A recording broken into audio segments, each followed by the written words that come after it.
Attention, American citizens and managers of the corporate news media monopoly. It is hereby proclaimed that the continued operation of the privileged media monopoly is no longer wanted. The publishing and broadcasting of propaganda constitutes a conflict of interest and, in some cases, treason. American citizens and the independent media are taking measures to bring about the dismantling of this monopoly and the restoration of a free press in America.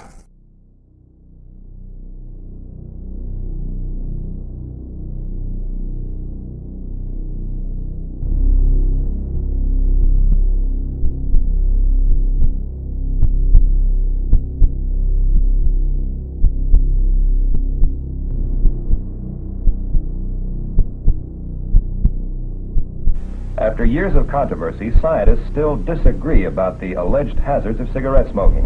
Absolute chaos and carnage here. It must be some sort of napalm. The BBC airs exactly the same footage but digitally alters the word napalm for, quote, chemical weapons, hoping no one will notice. Absolute chaos and carnage here. It must be some sort of chemical weapon. The free press is a critical component of a free society. The news media, or the Fourth Estate, is as vital to the American Republic as the three branches of government. The press must act as a watchdog and alert the public to matters of which they wish to be informed. The press must safeguard against the abuse of power, threats that might cause harm to the public, financial wrongdoing, and political corruption. It must function as a chronological record of events, forming our collective history for future reference. Security and prosperity are not easily achieved by the individual in an advanced society. The press must provide this service to the public at large. It's not all that different from a friend that collects your mail and checks on your home while you're away on vacation. Although it can't serve individual needs as well as a community or neighborhood can, it must act in the general interest of the greater public. Although the media's delivery methods include newspapers, television stations, cable networks, magazines, blogs, and websites, not all of what is published or broadcast by the media is news. It's the publishers and broadcasters of news that constitute the press. The press or news media must be objective, neutral, and impartial. Equally important, it must maintain skepticism and a critical attitude of government and business. As such, the press must remain independent from government or corporate interests. A free press is simply not possible if it is part of or controlled by government. Likewise, it can't exist if its corporate financial, political, or ideological interests outweigh its interest in serving the public. The present conglomeration of news media corporations in America no longer serves the public's interests. The news media is highly consolidated, so much so that it constitutes a media monopoly. There is an absence of news reporting of matters that are significant or essential to the American people. What is reported is largely propaganda that serves the interests of the monopoly and in many cases results in direct harm to the public. The news media now enjoys an undeserved, privileged status. Unfortunately for American citizens, many of the familiar news media outlets are either acting fully under the government's control or in a public-private partnership. They are therefore not a part of the free press.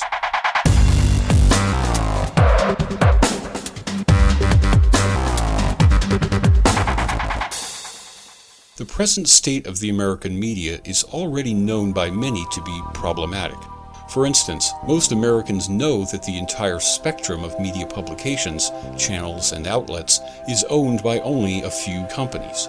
To get a quick snapshot of the media at the present time, let's look to the IFM, Institute of Media and Communications Policy, a non-profit research center based in Germany. They maintain a list of the top 100 international media corporations by earnings. Their list includes some cable providers that don't themselves produce much content.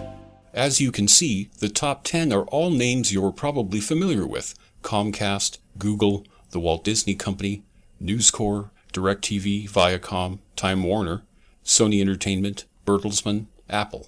But only 6 of these corporations produce 90% of the media in America: Comcast, News Corp, Disney, Viacom, Time Warner, and CBS.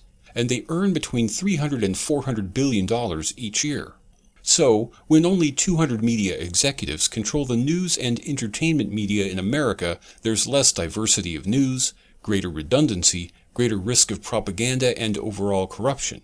But the rest of the answer to the question, how did this happen, partly involves our view of the media being a paradigm.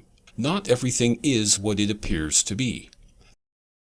This problem goes way back, but let's go only back to the 1940s. After World War II, a State Department official named Frank Wisner was charged with creating a program of employing members of the media and placing operatives within the media for the purpose of controlling news in America. The publisher of the Washington Post and former Army intel officer Philip Graham was selected to direct the program, which was called Operation Mockingbird. Some of America's most respected news outfits were born from more ambitious government programs. A military colonel became the founder of CBS. He then hires employees of the CIA to work at CBS undercover. A former executive at Time magazine becomes director of the Operations Coordination Board. CIA employee Walter Annenberg, who had just been indicted with his father in the biggest tax evasion case in history, founded TV Guide. By the early 50s, Mockingbird employed nearly 600 men and women at the New York Times, Newsweek, CBS, and other outlets. When Alan Dulles took over the program, they added 25 newspapers and wire agencies: William Paley of CBS, C.D. Jackson of Fortune magazine, Henry Luce of Time magazine, and Arthur Hayes Sulzberger of the New York Times. As said by former CIA Director William Colby and cited by Dave McGowan in his book Derailing Democracy, the Central Intelligence Agency owns everyone of any significance in the major media. And that's just the CIA.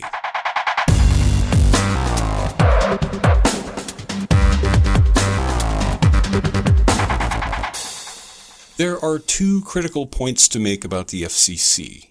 First, the FCC is both a department of government with over 1,700 employees and an independent agency governed by just 5 appointed commissioners. So when the FCC acts, it does so independent of Congress. Second, the FCC is the regulatory agency overseeing the media, including the news media. All broadcasters and publishers are required to be licensed by the FCC. You may therefore conclude that the news media has at least moderate requirements that it report the news under standards of ethics and that it serve the public interests. It may surprise you then to learn how the FCC truly works. The FCC is more like a transportation authority in what it chooses to focus on. Its strategic plan from as recent as 2011 includes 6 areas of focus.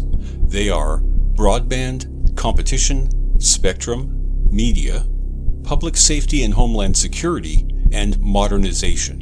When the plan does reference media, it states that media regulations must promote competition and diversity.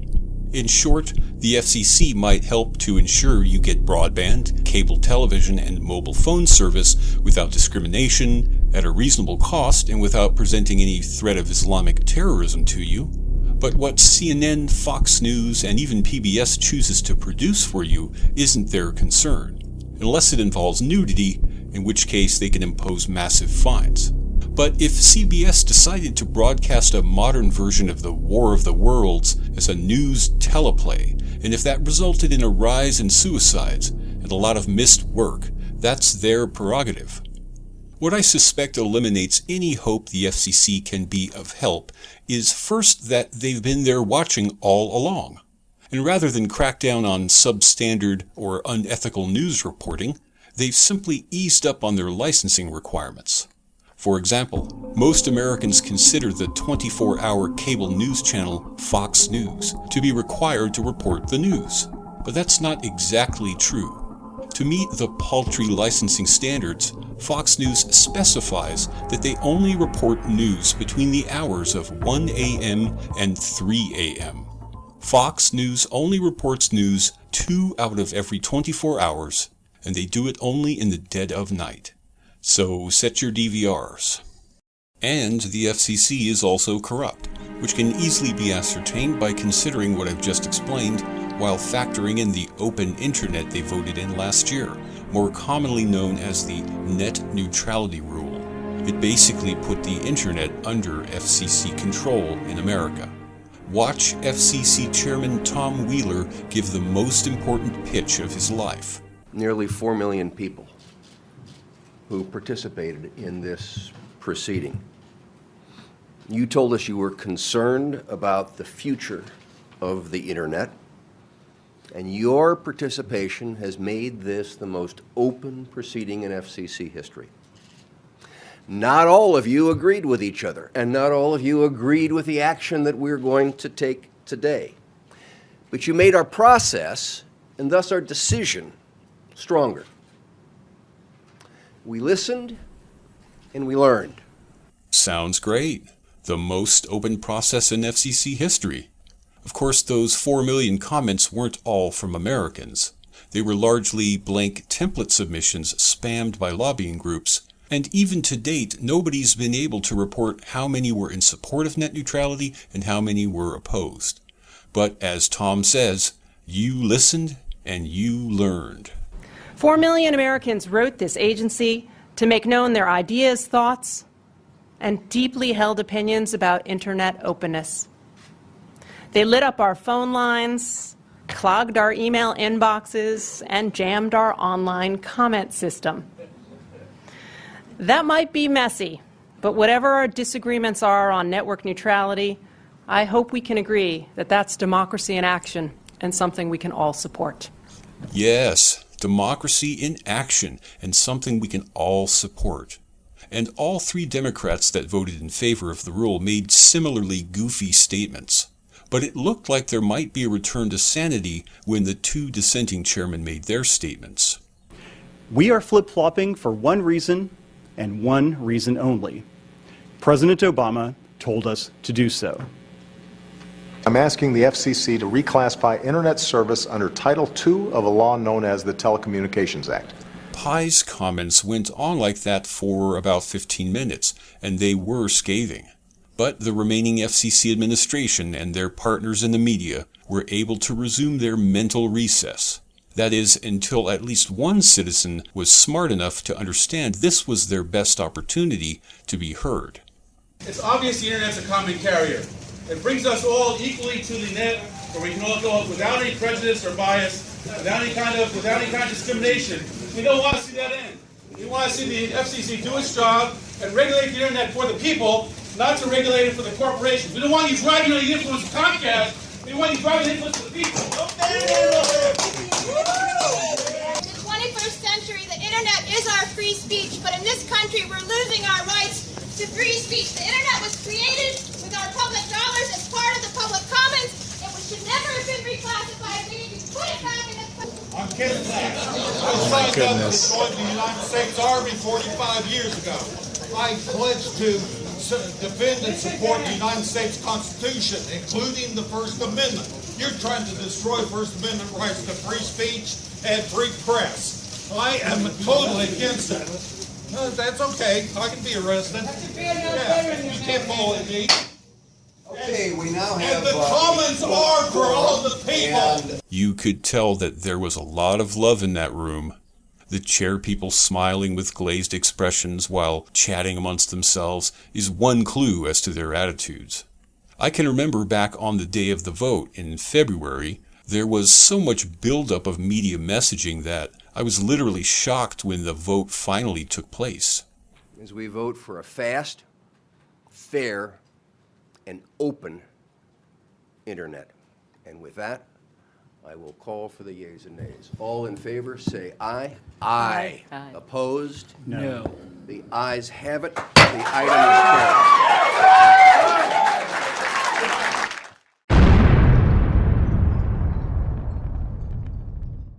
Okay, we've spent plenty of time on the boring old FCC. Now it's time to move on to the really offensive material. Nobody said the truth was pretty. I said earlier that our perception of the media is a paradigm, but that's also true of the media's perceptions of itself. A paradigm is often just another way of describing when a particular perception is false. So we, as Americans, live in a country in which not only its citizens have a false view of the media, but the media largely has a false view of itself. Our fond remembrances and cherished beliefs are fables cooked up to keep you away from your share of the American dream. But the writers needed to make sure the fable would take root and even grow more deeply in the halls of academia.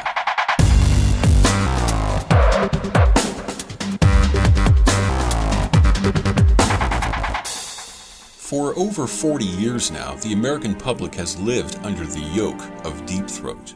Under the cover of investigative journalism and press freedom, America was given a ball of lies and forced to think it was a shining example of freedom and that the system works. First, Deep Throat was identified as only a secret informant. Decades later, the writers lied again by claiming Deep Throat was a former FBI associate director who was battling dementia and couldn't manage to deny the claim. In truth, if anyone could be given credit as being Deep Throat, it's Alexander Haig.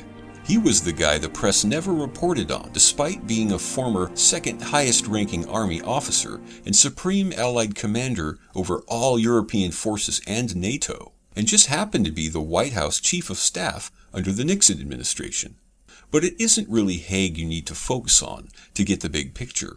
To do that only requires that you know Haig was the true source of information they attributed to an anonymous source in the fictional story called Watergate and the dutiful members of America's free press. Remember this guy? He's Daniel Ellsberg, the hero activist that leaked the Pentagon Papers. You probably think he's a hero, or at least a good guy, but that's the legend of the American news media talking. I'm going to help you step back and remove another false layer of the news media's credibility. You're certain to know who this guy is. It's Edward Snowden, another hero activist. The difference between Snowden and Ellsberg is that Ellsberg is a lifetime actor in the production of the mythos of American history, the necessity of American brand democracy, and the legitimacy of the press. Snowden, however, will likely exit the stage to work on other projects, while Ellsberg can still be found boasting of his heroism at any number of gay pride parades. How about these two guys? I think they're way more damaging to you and the American people than the rest of the cast. It's Bob Woodward and Carl Bernstein, who wrote about the Watergate scandal in the Washington Post newspaper, a popular propaganda outlet published by America's secret press department. And just to complete our cast before I show you how they put it all together, there's this little guy. Do you know who he is? Why, he's the tape recorder that Nixon requested be recording his private White House communications at all times. Americans became familiar with the recorder through the recordings that became associated with the Watergate scandal, also known as the Nixon tapes. In the former Soviet Union and in the meeting rooms of any American think tank, this recorder would be known as a bug. But when the American news media tells a lie, sometimes they go big. And to pass off their fable as being real required a number of big lies. So now we have the cast of our mythical narrative, but we haven't yet specified the greater myth they were cast to establish, nor have we specified what true motive lay underneath. Above all, these characters helped establish the myth that, under the current system, there was hope, and that justice could be had. In addition, they helped create the false notion that the press in America value the truth, and no amount of government overreach can squash their hard-hitting journalism. Lastly, they promoted the myth that activists with political issues Americans were interested in were hard at work making things better.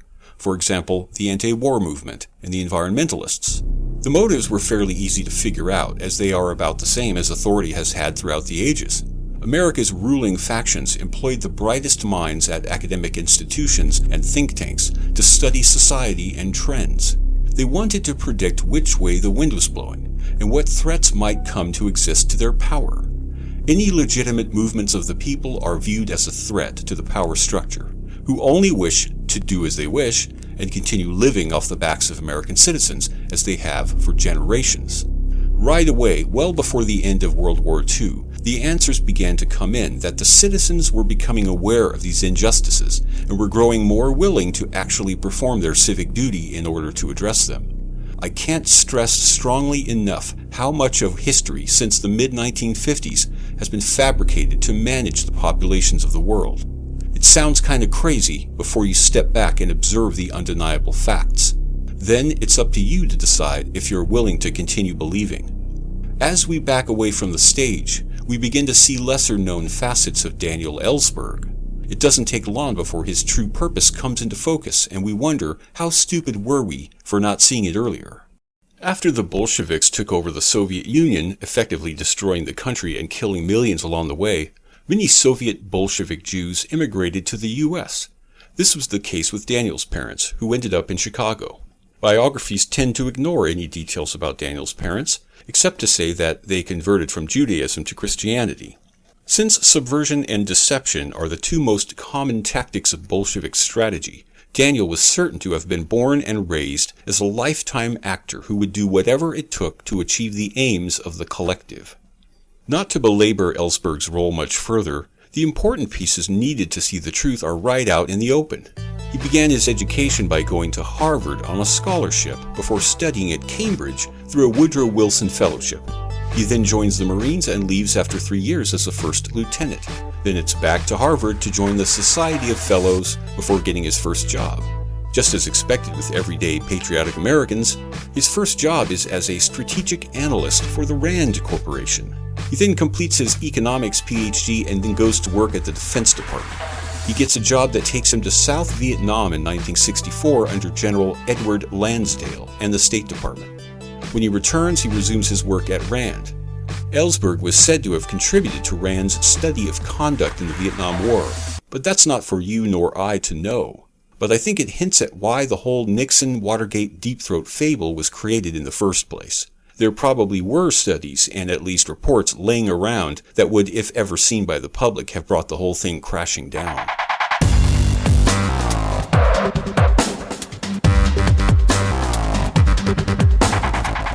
So they determined they had to drown out the voices of American activists who presented a threat to them on virtually every front.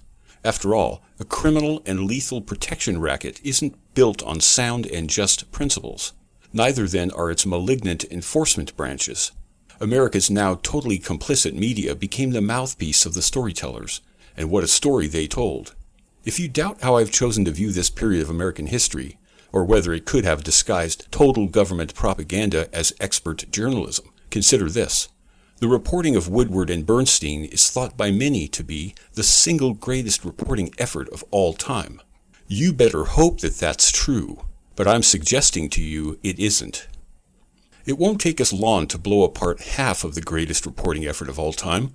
Bob Woodward was given to us as the prototypical investigative journalist. The problem is that he has no formal training in journalism and does have a shady background, including Yale University and the secret society Book and Snake.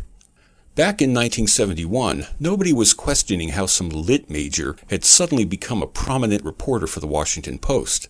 Later, however, the problem began to emerge and required evasive maneuvering. It was decided that an old and defunct weekly newspaper based out of Maryland, the Montgomery Sentinel, would serve as a fake entry on Bob's resume. So, the official biography of Woodward now shows him as a reporter for this tiny weekly paper with no official subscribership and only sold occasionally through a few 7-Eleven stores. Only after working there for a full year does he get the job at the Post, which began publishing a false history with lasting impact. Woodward's key position is used to publish the totally invented story of the Rand Corporation statist who had a change of heart, the top-level assassination squad that dropped their weapons and surrendered to a couple beat cops at the Watergate, and the dutiful but power-hungry president who somehow wound up in trouble because he bugged his own office. Are you buying any of that? I did for many years, but it only took a brief, closer look to realize it was all a fairy tale. Arriving at that conclusion was made much easier and quicker thanks to the reporting of people like Wayne Madsen, Russ Baker, Cheryl Atkinson, James Tracy, Scott Creighton, and Miles Mathis. The greatest barrier I had to overcome in order to realize so much of our collective history is fabrication is my perception of the media. I kept assuming that there were too many voices and too much diversity in the news media for it to all go unreported. Then I began to see evidence of people reporting the truth back when events were taking place. Unfortunately for us, those people were never allowed to achieve prominence or authority. Making matters worse, much of what was reported had been tossed down the memory hole.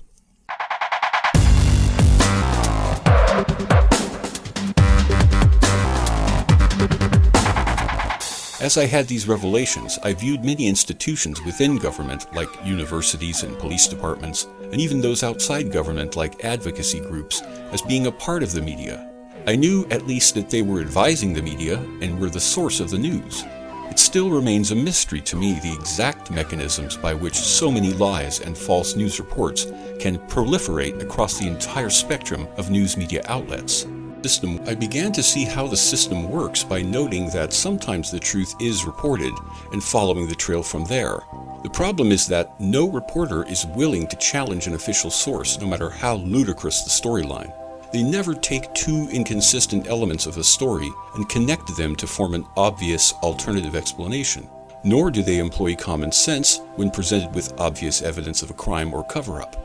In the worst cases, reporters actually offer not the official cover-up nor the truth, but some third, less nefarious explanation.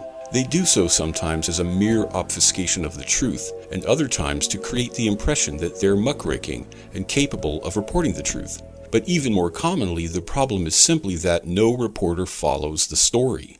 One story that's a perfect example of this refusal by reporters to connect elements of a story and arrive at perfectly common sense conclusions is the tragic John F. Kennedy Jr. plane crash. If you're not familiar with the basics of the story, JFK Jr., his wife, and her sister were reported to have been flying to Martha's Vineyard. JFK's Piper Saratoga was an extremely advanced and well-liked airplane. It had autopilot, a black box, and was considered the smoothest and most flyable plane in its class.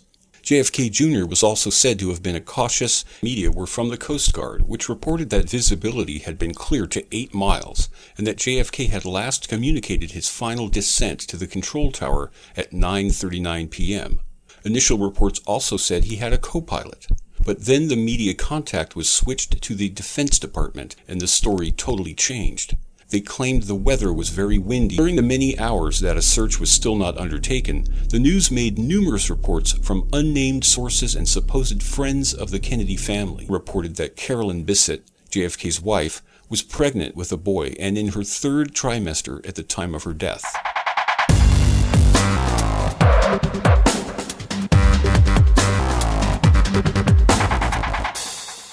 Perhaps nothing is more convincing of the media's true purpose than statements made by newsmen themselves. One such example is the statements made by John Swinton, the former chief of staff at the New York Times. He was speaking to a gathering of journalists at the New York Press Club and likely didn't intend his message for the public at large. And it's just as likely that he was inebriated to some degree. But that doesn't diminish the meaning of what he spoke. What makes the statements even more significant is that Swinton was at the Times throughout the period of the Civil War, and his statements were made not long after. There is no such thing in America as an independent press. You are all slaves. There is not one of you who dares to express an honest opinion.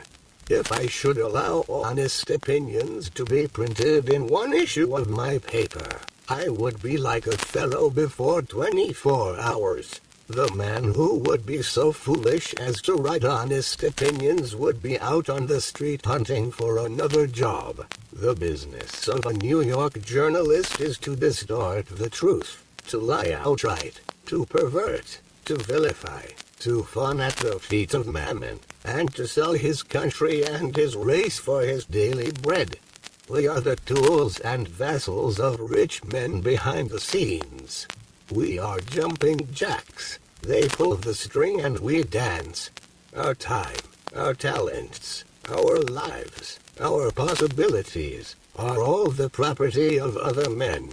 We are intellectual prostitutes.